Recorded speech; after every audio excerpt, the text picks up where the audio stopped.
Creative control is basically the ability to express your creativity without a lot of external factors interfering with the process or the execution, however you want to deliver it. Expressing that creativity in its raw form.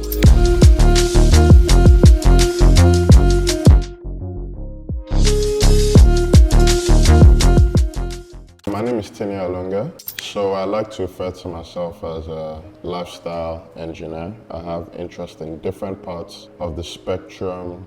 Currently I work as brand ambassador at Diageo, working on brands like Don Julio, Ciroc, Johnny Walker, Singleton. I also have interest in music by way of all the work I've done and still doing with Prettyboy DO and a media platform known as Custodian. Except these three major pillars, I'm also very active in the event scene. So I'll say those are like the four major things that I do on a consistent basis. It's a very interesting experience. So what a lot of the brands look for is young people that are connected to the culture to come in and sort of align what's happening with the culture to their own ethos and see where they can fit in.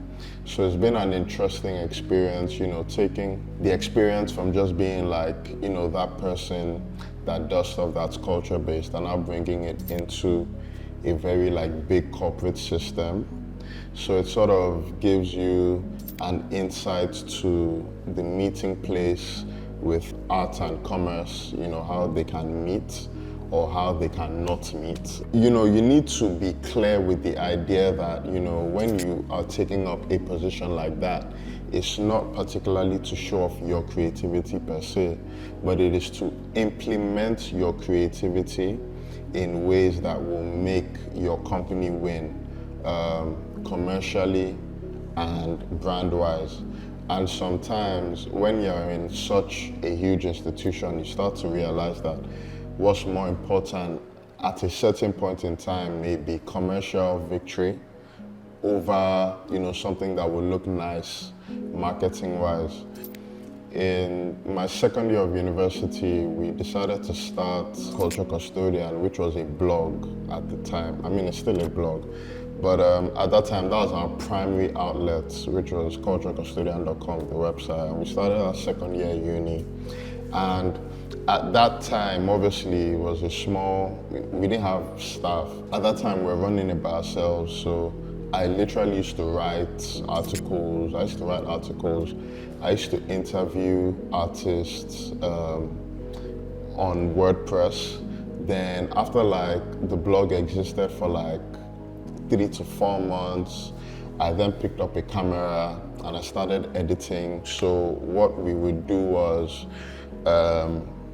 my partner Tito was throwing parties in Birmingham, and sometimes he would bring artists. So I was at the University of Sussex in Brighton. So what I would do is I would borrow a camera for the weekend from the media department, then I'll travel to Birmingham and we would do vlog diaries of whatever artist was performing at that party. So the first artist I interviewed was Ice Prince. At that time, Ice Prince was one of the biggest things. We put that up on YouTube, a 6-minute. I know a lot of people were doing it at the time, not just Showcase and Co. were doing it at the time. So it's sort of a big deal. And the reaction I got from that was a lot of people now reaching out to me to do interviews and stuff. So I think that was the first time I really felt okay, maybe we've entered a certain scene and maybe we can actually grow this, into something. When I started music writing in Culture Custodian, I didn't do it to grow as a music writer. I did it because I thought it will be an entry point for me into the music industry or entertainment industry as a whole. So when I got back to Nigeria, fortunately for me, Asa Asika was looking for an assistant at the time. This was probably 2 months after I moved back. He was looking for an assistant at the time. And he was someone that I had always known since I was a teenager. So it was pretty easy to reach out and offer myself for the services. And it was a no-brainer for him because we had already known each other for donkey years. So I did that for about 7 months. Then whilst I was doing that, he was managing Budge, and at a certain point, that working relationship stopped.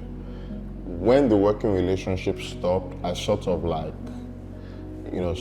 took it on. So it was sort of thing where he was originally managing Budge. I was working as personal assistant, and then he stopped. And then it was sort of thing where, just work with him for a while till he situates himself.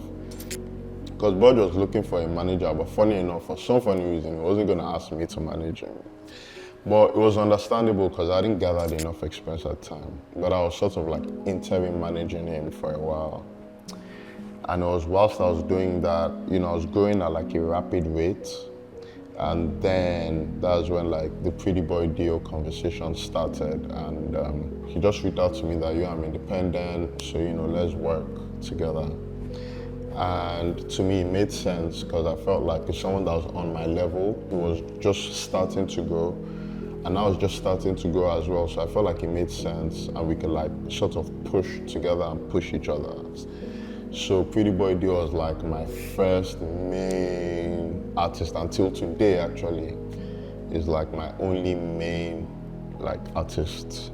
When I first started managing DO, up until about last year, the team was myself, right? But it got to a point where he was starting to feel like he had reached a glass ceiling in the Nigerian environment and the things that he was looking to do. He sort of went out and got extra hands involved, not in Nigeria, right?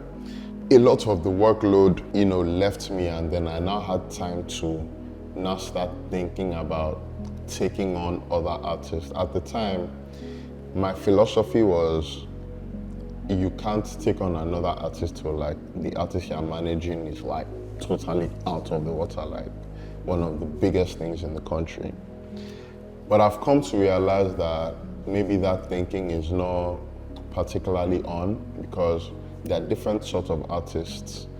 Different artists will achieve different versions of success, and I also had to educate myself to change what my notion of success is. So my notion of success was number one on Apple Music and doing every show, which is not entirely true in all cases. When I was coming up, I wanted to be like someone called Tola Odunsi. Was what I wanted to be like. So I studied Tola Odunsi a lot. I was given an opportunity to intern for him when I was 18 years old or something. But Tola Odunsi, of course, is Asa Asika, Ife Omorogbe. These are more old school people.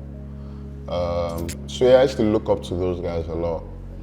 If I bring it now to what's going on right now in our present generation, there are a few of my colleagues that I admire, a few of my egbons that I admire as well. With egbons, I'll say people like Chin, what he did with Giddy First, with them links when he was managing them. People like Basil, Godwin Tom. For my colleagues, I'll say Toby, Mohammed, Orep Peters, all those guys, I like to seek inspiration from what other people are doing. I'm very humble in my approach. I'm very open to learning from others, be it senior, who I regard as senior, or people I regard as my colleagues, or even people I regard that are more younger and are just making their way in. One thing I'd have told myself then is, even with moving to Nigeria and the blog getting more popular, I should have probably kept writing for a while more.